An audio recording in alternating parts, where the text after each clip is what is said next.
rabbal alamin. Acara selanjutnya, sambutan. Sambutan pertama, Ketua Metode Tilawati Cabang Lombok kepada Ustadz Saifuddin, disilahkan.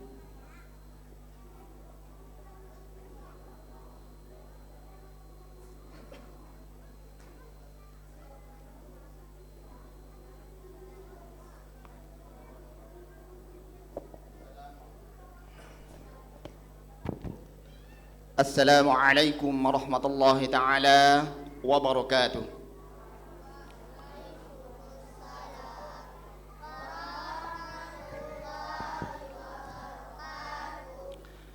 Alhamdulillahi rabbil alamin. Assalatu wassalamu ala asyrafil anbiya'i wal mursalin sayyidina wa maulana Muhammadin wa ala alihi wa sahbihi ajma'in, amma ba'd. Yang sama-sama kita hormati dan muliakan Al-Mukarram Al-Ustadz Muhammad Ars Haris. Beliau Sekretaris Pesantren Nurul Falah Surabaya, yang alhamdulillah tadi malam beliau hadir di Pulau Lombok. Selamat datang Ustadz. Ini kampung kami di Pulau Lombok. Kondisi dan keadaan seperti ini. Yang kami hormati para pengurus Tilawati Cabang Lombok, para tokoh agama, tokoh masyarakat, tokoh adat, para pejabat yang hadir, yang tidak bisa kami sebut satu persatu nama dan jabatannya. Wabil khusus Ibu Bapak Wali Santri TPQ Al-Faqih dan putra-putra kami tercinta, penerus generasi yang Qur'ani, anak-anak kami dari TPQ Al-Faqih. Mudah-mudahan anak-anak kita yang tampil di depan ini adalah anak-anak yang betul-betul pilihan Allah Subhanahu wa Ta'ala, yang akan meneruskan perjuangan Al-Quran, yang akan meneruskan bagaimana Quran ini ke depan tidak hilang begitu saja. Lebih-lebih di kondisi pada pagi hari ini, kalau kita lihat di gedung kita ini kurang lebih 200-an orang bisa hadir dengan berpakaian islami. Enak kita lihat, sejuk. Ketika kita bandingkan dengan, mohon maaf, ada penampilan di lapangan yang begitu megah, begitu banyak. Namun insya Allah orang-orang yang hadir di aula ini adalah orang-orang pilihan Allah, khususnya pada ibu bapak wali murid, wali santri TPQ Al-Faqih yang telah mendukung, kepada ibu panitia dan guru-guru TPQ Al-Faqih yang begitu bekerja keras sehingga terjadinya prosesi wisuda pada pagi hari ini. Mudah-mudahan jasa, kemudian jasa kerja kerasnya para guru-guru, para wali santri yang telah berkorban, mengorbankan waktu, pikiran, dan bahkan modal, sehingga acara ini dapat terlaksana. Terima kasih banyak kepada ibu bapak wali murid. Mudah-mudahan Allah memudahkan pengganti daripada pengorbanan ibu bapak wali murid pada kesempatan yang mulia ini. Kami melihat dalam sebuah tema yang diambil oleh TPQ Al-Faqih pada saat ini, membumikan Al-Quran, menyemai generasi Al-Quran yang sejati. Ini kalimat yang betul-betul pertama membumikan Al-Quran, mengajak kita semua, ayo kita cinta Al-Quran, Ayo kita baca Al-Quran, ayo kita tadabburi Al-Quran. Karena di masa sekarang ini dengan situasi yang identik dengan elektronik, lalu siapa lagi yang akan meneruskan Al-Quran kalau bukan kita? Nah, di depan kita ini akan diperlihatkan, saya mohon maaf, tadi melihat anda Afik yang membaca doa dengan seusia sekecil ini sampai menitiskan air mata. Kenapa? Apakah ada di antara kita yang selancar Afik yang usia kelas berapa sekarang, Nanda? Kelas berapa? Kelas 4 SD. Saya pribadi aja kalau disuruh baca tidak selancar Ananda Apik.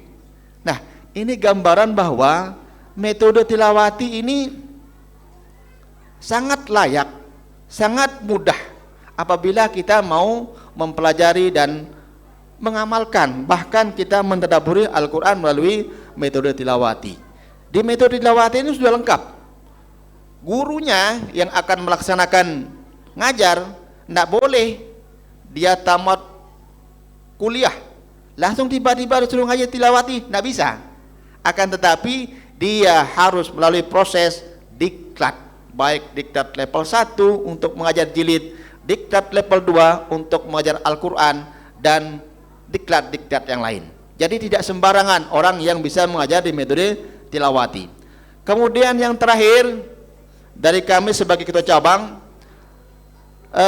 di tanggal 12 Juli 2025 nanti diundang seluruh guru se-Indonesia, kurang lebih 15.000 guru yang akan diundang ke Istiqlal Jakarta untuk melaksanakan silaturahim nasional seluruh pengguna tilawati baik di nasional maupun internasional. Untuk itu para guru-guru kami yang ada di Nusa Tenggara Barat yang mau meluangkan waktu untuk hadir di Majelis Istiqlal Jakarta tanggal 12 Juli 2025 pukul 07.00 sampai dengan selesai, ditunggu oleh direktur-direktur serta pengguna-pengguna tilawati se-Indonesia. Bagaimana dengan orang tua murid? Silakan.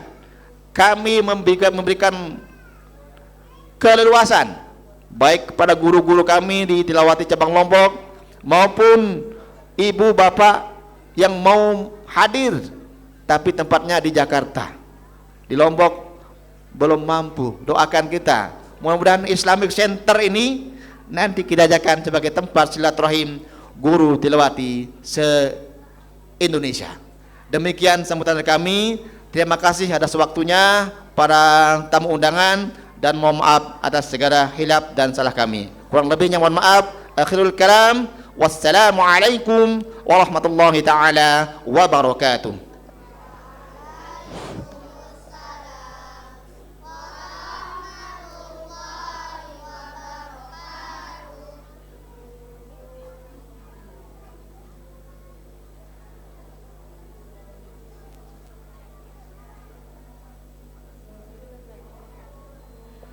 Sambutan selanjutnya sekaligus presentasi bacaan Al-Quran wisudawan wisudawati yang akan dipandu oleh Ustadz Muhammad Haris, kepadanya disilahkan.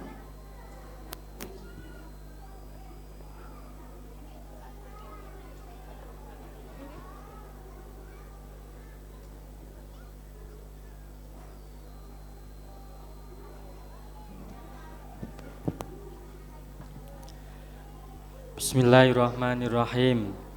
Assalamualaikum warahmatullahi wabarakatuh. Waalaikumsalam warahmatullahi wabarakatuh. Yang jawab semangat cuma anak-anak kita. Mana semangatnya Bapak Ibu? Masa kalah dengan putra-putrinya? Sekali lagi, kali ini yang jawab Bapak Ibu ya. Assalamualaikum warahmatullahi wabarakatuh.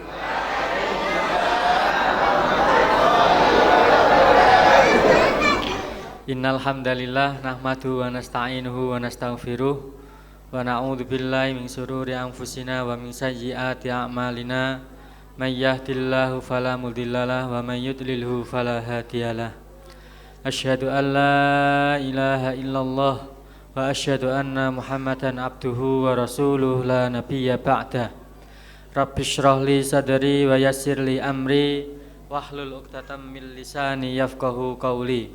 Allahumma shalli ala sayyidina Muhammad wa ala ali sayyidina Muhammad, amma ba'du.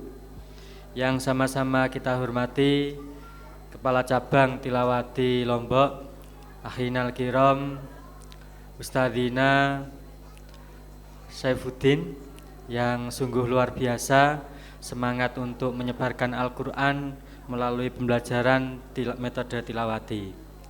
Yang sama-sama kita hormati Ketua Panitia, Ibunda tercinta yang sudah beberapa menyampaikan pesannya kepada putra-putri kita tercinta.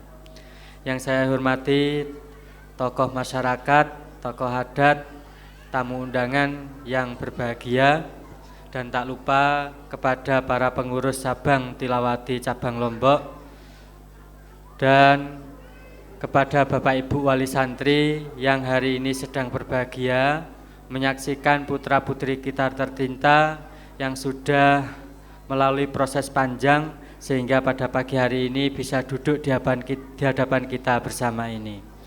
Tak lupa yang saya cintai, yang saya banggakan untuk anak-anak kita, putra-putri kita tercinta, para ananda dari 1, 2, 3, 4, 5, 14 anak kita yang sungguh luar biasa. Mulai kita dengarkan sejak tadi pagi lantunan-lantunan ayat suci Al-Quran sudah menyemai mereka sesuai dengan tema yang sudah diambil pada pagi hari ini, yaitu membumikan Al-Quran, menyemai generasi Al-Quran yang sejati.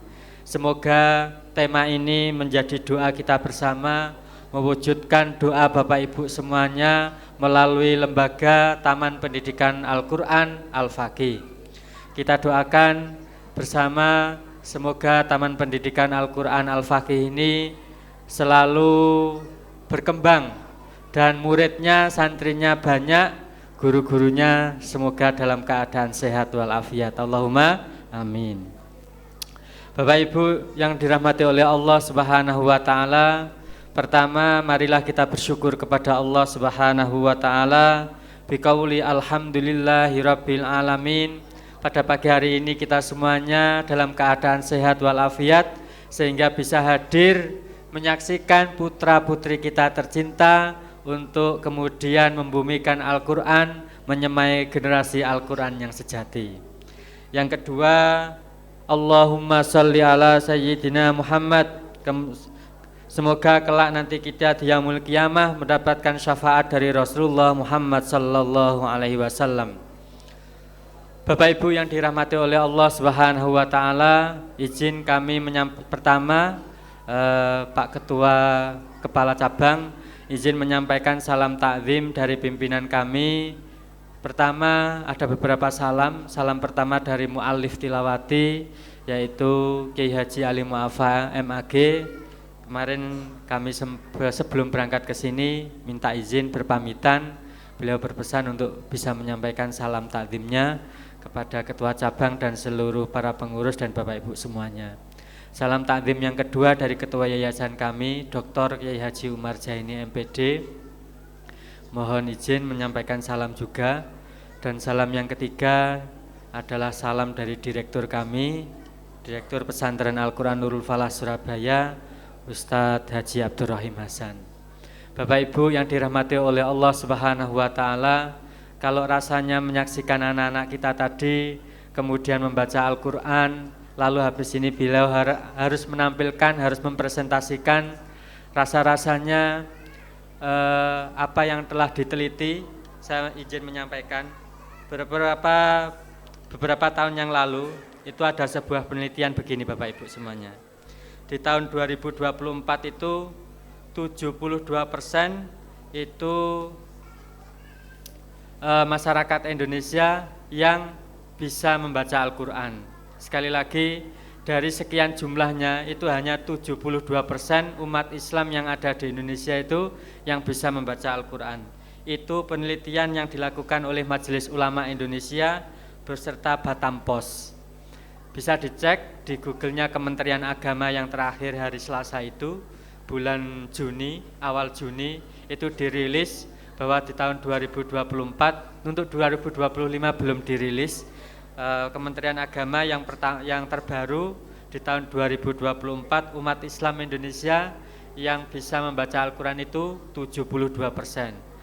Artinya ada peningkatan di tahun 2023. 2023 itu umat Islam yang bisa membaca Al-Quran itu hanya 65%. Itu berdasarkan penelitian oleh Badan Statistik, sama yang dilakukan penelitian oleh IIQ, Institut Ilmu Al-Quran. Lalu kemudian ada peningkatan dari 65 menjadi 72%. Lalu berikutnya Bapak Ibu yang dirahmati oleh Allah Subhanahu wa taala, masih di tahun 2024 itu kemudian Bimas Islam, Dirjen Bimas Islam, dari 72% umat Islam yang bisa membaca Al-Quran, lalu kemudian yang bisa membaca Al-Quran sesuai dengan kaidah tajwid, seperti anak-anak kita ini hanya 42%. Rasanya miris, rasanya perjuangan kita masih panjang, rasanya kok kami sudah lama ya mengajar Al-Quran tapi kok hasilnya masih belum maksimal. Artinya perjuangan kita bersama ternyata belum cukup, artinya masih panjang tugas kita bersama agar anak-anak kita, utamanya generasi penerus kita, bisa membaca Al-Quran sesuai dengan kaidah tajwid. Minimal ada peningkatan sehingga nanti di tahun 2025 atau kalau ada penelitian lagi nanti di tahun 2026, ini sekali lagi bisa dibaca di Kementerian Agama yang dilakukan penelitian oleh Dirjen Bimas Islam, Bimbingan Masyarakat Islam. Sekali lagi masyarakat yang bisa membaca Al-Quran sesuai dengan kaidah tajwid hanya 42%. Dari 72% yang bisa membaca Al-Quran. Nanti kalau dirunut lagi dari 42% yang hafal kira-kira sekian persen. Nanti kalau dirunut lagi apa yang disampaikan oleh Ketua Panitia tadi, Ibunda tercinta tadi, yang mengamalkan Al-Quran kira-kira tinggal persentasenya semakin kecil, dan semakin kecil. Maka sekali lagi ternyata tugas kita Bapak Ibu semuanya agar ini kemudian tidak berhenti di sini, agar perjuangan kita tiada lelah, kemudian mendapatkan bimbingan dari Allah Subhanahu wa taala. Maka marilah generasi kita sesuai sekali lagi tema yang diambil sangat luar biasa, membumikan Al-Quran, menyamai generasi Al-Quran yang sejati. Nah, Bapak Ibu sudah dirahmati oleh Allah Subhanahu wa taala. Lalu kemudian saya teringat suatu saat itu Rasulullah ketika mau sholat jamaah, biasanya Rasulullah itu mesti sholat jamaah subuh dengan para sahabat. Lalu kemudian saat itu Bapak Ibu semuanya, Bilal bin Rabah itu sudah mengumandangkan azan. Saat itu azan subuh. Saat itu azan subuh diceritakan bahwa Bilal sudah mengumandangkan azan, lalu kemudian sahabat sudah pada berdatangan. Lalu kemudian para sahabat menunggu Rasulullah Muhammad sallallahu alaihi wasallam. Ternyata sampai siang itu, sampai hampir menjelang itu siang, ternyata Rasulullah enggak datang-datang. Para sahabat kemudian galau Bapak Ibu semuanya. Ada apa gerangan Rasulullah sampai sesiang ini kok belum datang? Tidak seperti biasanya. Rasulullah itu biasanya kalau sudah sholat jamaah mesti yang pertama kali datang. Lalu kemudian para sahabat kemudian mengutuskan Bilal bin Rabah, wahai Bilal, silahkan dijemput Rasulullah ke rumah kediaman. Kebetulan antara masjid dengan rumahnya Rasulullah tidak jauh. Maka Bilal kemudian datang mengetuk pintu kamarnya Rasulullah Muhammad sallallahu alaihi wasallam. Lalu kemudian datang, lalu Rasulullah ternyata masih baru bangun tidur. Lalu kemudian ternyata didapati oleh Bilal, ternyata matanya Rasulullah Subhanahu wa taala, Rasulullah Muhammad sallallahu alaihi wasallam itu lembab.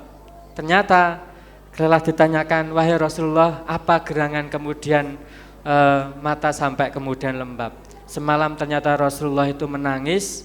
Ternyata kenapa Rasulullah menangis. Ternyata yang diberikan oleh Rasulullah Muhammad SAW itu, Rasulullah itu takut nanti umat-umatnya itu kemudian tidak ada yang mau membaca Al-Quran. Rasulullah itu bersedih kalau kemudian umatnya kelak di akhir zaman itu kemudian tidak ada yang mau membaca Al-Quran.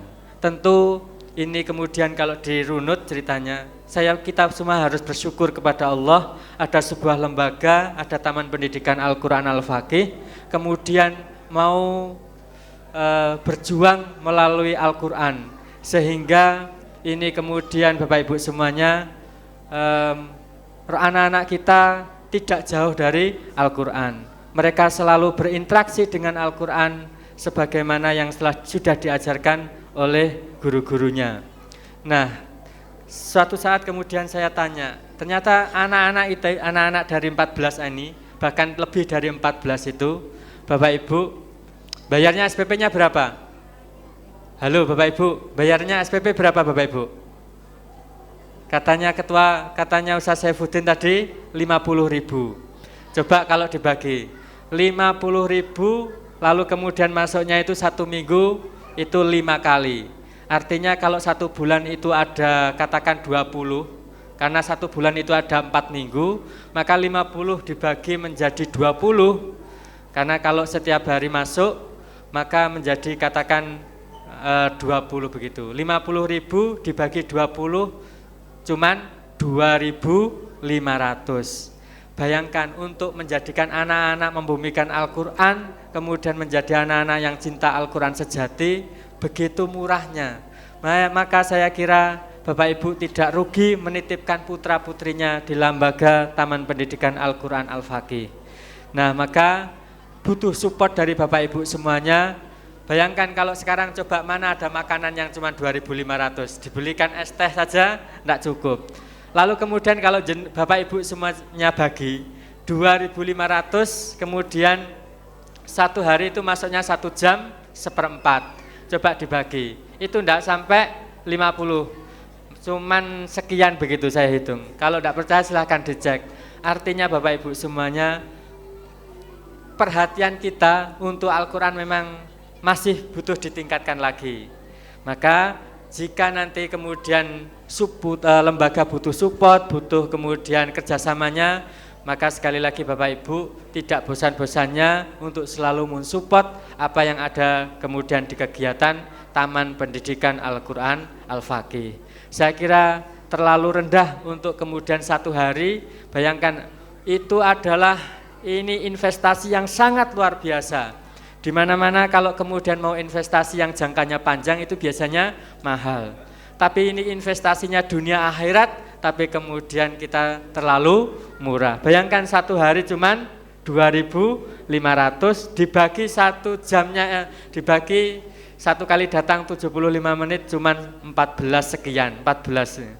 Maka sekali lagi ini butuh kerjasama kita semuanya, Bapak Ibu semuanya, butuh supportnya dari Bapak Ibu wali santri semuanya. Namun saya atas nama Pesantren Al-Quran Nurul Falah mengucapkan terima kasih yang sebesar-besarnya atas support Bapak Ibu semuanya, sehingga pada pagi hari ini bisa terlaksana wisuda Khatmil Quran yang ke-5. Maka tentu ini saya sampaikan semoga ini jariahnya Bapak Ibu semuanya, jariah Bapak Ibu semoga kelak nanti dibalas oleh Allah di yaumul qiyamah, mendapatkan pahala yang setimpal. Allahumma amin. Demikian mungkin sambutan dari kami. Mari kita saksikan lagi anak-anak kita yang hebat-hebat ini, bagaimana proses perjalanan mereka selama dididik oleh guru-gurunya. Ini kemudian bisa menghantarkan putra-putri kita tercinta investasi dunia akhirat, yang kelak nanti walaupun kita sudah meninggal, tapi mereka masih bisa membacakan Al-Quran, mendoakan kita semuanya, sehingga kita nanti di yaumul qiyamah mendapatkan aliran pahala dari putra-putri kita tercinta. Baik, terima kasih sekali lagi Bapak Ibu. Selanjutnya mohon izin kami untuk memandu, menampilkan putra-putri kita tercinta. Saya ingin tahu sendiri, saya ingin memastikan, itu kan ini kan tadi katanya. Maka mari kita saksikan bersama, mari kita uji bersama apakah kemudian lembaga kita, Taman Pendidikan Al-Quran Al-Faqih ini benar-benar mencetak generasi, membersamai generasi kita yang ahlul Al-Quran. Sekali lagi terima kasih dan mohon maaf yang sebesar-besarnya. Assalamualaikum warahmatullahi wabarakatuh.